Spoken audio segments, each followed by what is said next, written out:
कहते हैं, शायर कहता है, जिंदगी में कदम ऐसे चलो कि निशान बन जाएं, जिंदगी में कदम ऐसे चलो कि निशान बन जाएं, जिंदगी। और नौजवान और यहाँ पर मेरे को बहुत सारे स्टूडेंट्स दिख रहे हैं, तो मुझे ऐसा लगता है कि ये जो समारोह है वो प्रोत्साहन समारोह तो है ही है, साथ में ये एक प्रेरणा समारोह भी है, क्योंकि हमारा सफलता में हमें सफलता मिलना, यही सिर्फ यहाँ तक कहानी खत्म नहीं होती है। कहानी यहाँ से शुरू होती है और वो आगे बढ़ती जाएगी जब स्टूडेंट्स इंस्पिरेशन लेंगे और उस इंस्पिरेशन को यूज करके आगे बढ़ेंगे। तो इसी के साथ इस प्रेरणा समारोह में आने के लिए सादर धन्यवाद। जैसा कि बताया गया कि हर एक की एक कहानी है। Get inspired and this was my 6th attempt. It's been a long and kind of hard journey for me. मैंने 2016 से preparation start की थी and there has been times जहाँ पे I did feel low, I did feel like quitting, but I just want to tell you that this is the day I was waiting, my family had been waiting. So when this day comes, you will feel कि all that hard work, all that patience and all that perseverance was worth it. So I just want to say keep trying, keep hard working. Thank you. धन्यवाद कहना चाहती हूँ हमें ये मंच देने के लिए और हमारा इतना सम्मान करने के लिए। और अपने बारे में मैं ये बताऊंगी कि ये मेरा लास्ट अटेम्प्ट था, 6th अटेम्प्ट, एंड मेरी 180 रैंक आई है एंड मैं एक्सपेक्ट कर रही हूँ कि मुझे IPS मिलेगा। तो मैं बरेली उत्तर प्रदेश से हूँ और मेरी जर्नी मैंने ग्रेजुएशन के बाद स्टार्ट कर दी थी और मैंने 3 इंटरव्यूज दिए हैं जिसमें ये लास्ट था जिसमें मेरा सिलेक्शन हुआ। तो मेरी जर्नी मैं इसलिए शेयर करना चाहती हूँ क्योंकि हम 1-2 अटेम्प्ट के बाद बहुत एग्जॉस्ट हो जाते हैं।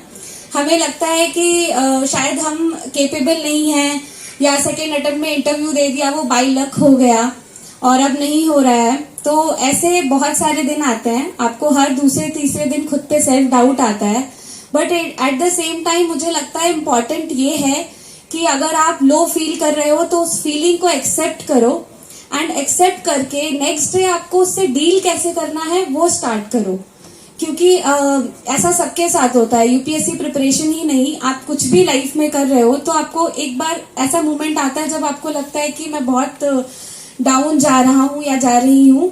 तो उस मोमेंट पे आपको वो फीलिंग को एक्सेप्ट करना है एंड देन उससे डील करने के लिए सॉल्यूशंस ढूंढने हैं कि आप क्या कर सकते हो। जैसे मैं अपने हर फेलियर के बाद थोड़ा टाइम खुद के साथ स्पेंड करती थी ये जानने के लिए कि गलती कहाँ हुई, कि गलती अगली बार ना हो। तो उसके लिए मैं कहूंगी कि सिर्फ UPSC ही नहीं, जो यहाँ पे स्टूडेंट्स आए हैं, एस्पिरेंट्स आए हैं, मैं बोल रही हूँ सिर्फ UPSC ही नहीं, आप कुछ भी लाइफ में करना चाहते हैं तो सेल्फ एनालिसिस को इम्पोर्टेंस। ऑर्गेनाइजिंग कमेटी के मेंबर्स और सभी पेरेंट्स को मेरी तरफ से बहुत बहुत धन्यवाद और नमस्कार। मेरा रैंक 64 आया है इस एग्जाम में और ये मेरा 4th अटेम्प्ट था।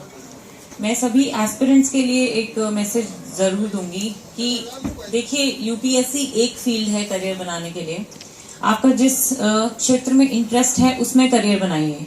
किसी भी तरह का प्रेशर, कि पेरेंट्स का प्रेशर है या पीयर प्रेशर है या सोशल प्रेशर या एंजाइटी, इन सब चीजों में आके प्लीज आप UPSC को एक करियर पाथ मत चुनिए, क्योंकि अगर आप खुद स्वेच्छा से इस फील्ड में नहीं आ रहे हैं ना तो ये जर्नी बहुत लंबी होती है।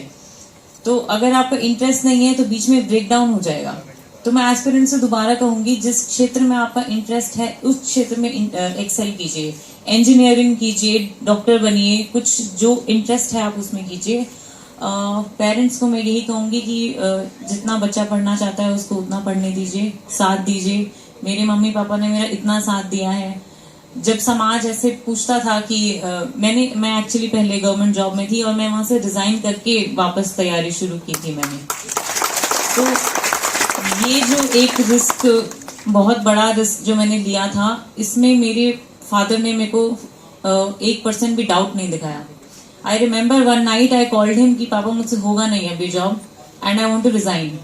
Next morning, not next morning, then and there he said कि okay pack your bags and come home.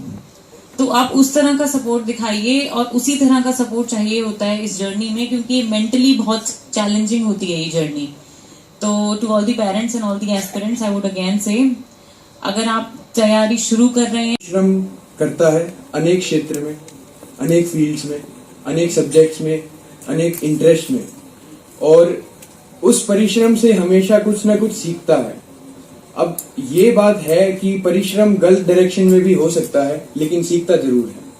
तो सबसे पहली बात जो मैंने अपनी प्रिपरेशन और मैंने अपने परिश्रम के माध्यम से जिस तरीके की मैंने लर्निंग्स ली, उससे मुझे पता लगा कि 4-5 चीजें हैं जो मेरे लिए काफी इम्पोर्टेंट हैं, और मुझे ऐसा लगता है कि जितने भी लोग हैं जो सफल होते हैं, मैंने उनसे ये सब चीजें सीखी, क्योंकि हम दूसरों से अगर चीजें धर्मवीर हमारे जो किरोड़ीमल के साथी थे वो भी आज मिले सालों बाद, तो बहुत खुशी होती है जब हमारे जो नौजवान लड़के लड़कियां हैं वो एक कीर्तिमान स्थापित करते हैं।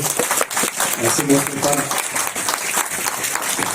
जो हमारी पूर्वी दिल्ली की इकाई है, हम सब आपके साथ कंधे से कंधा मिलाकर चलेंगे, और एक कार्यक्रम पूर्वी दिल्ली में बहुत ही जल्दी हम भी करेंगे, जिसमें हम आप सबको आमंत्रित करते हैं।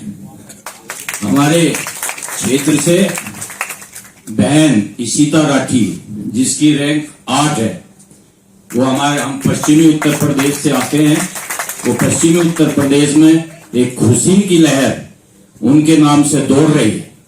मैं बहन इशिता राठी को अपनी तरफ से, उसके माता पिता जो दिल्ली पुलिस में है, उनको अपनी तरफ से हार्दिक बधाई देता हूं। और इस कार्यक्रम में आज सभी आयोजकों को, भाई युद्धवीर जी को एवं समस्त कार्यकारिणी को तहे दिल से धन्यवाद करता हूं। जय हिंद। इसकी तरफ उत्साहित हो, और वो इस साल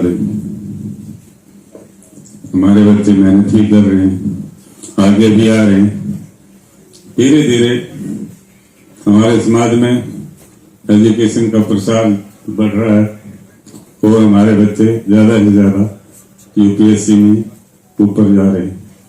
हम उम्मीद करते हैं कि आगे भी ऐसे ही चलता रहेगा, और हमारे बच्चे दिनों दिन तरक्की करते जाएंगे और बढ़ते जाएं।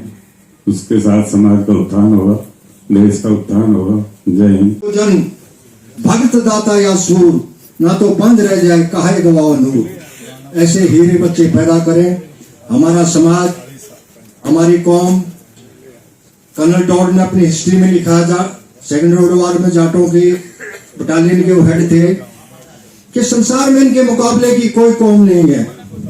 ईमानदारी में, मेहनत में, वफादारी में, बहादुरी में, तमाम जितने भी वीरता के चक्कर मिले हैं, तो वो आपकी नौजवान बच्चों ने जीते हैं, चाहे फर्स्ट वर्ल्ड वॉर हो, चाहे सेकंड वर्ल्ड वॉर हो, चाहे कारगिल हो।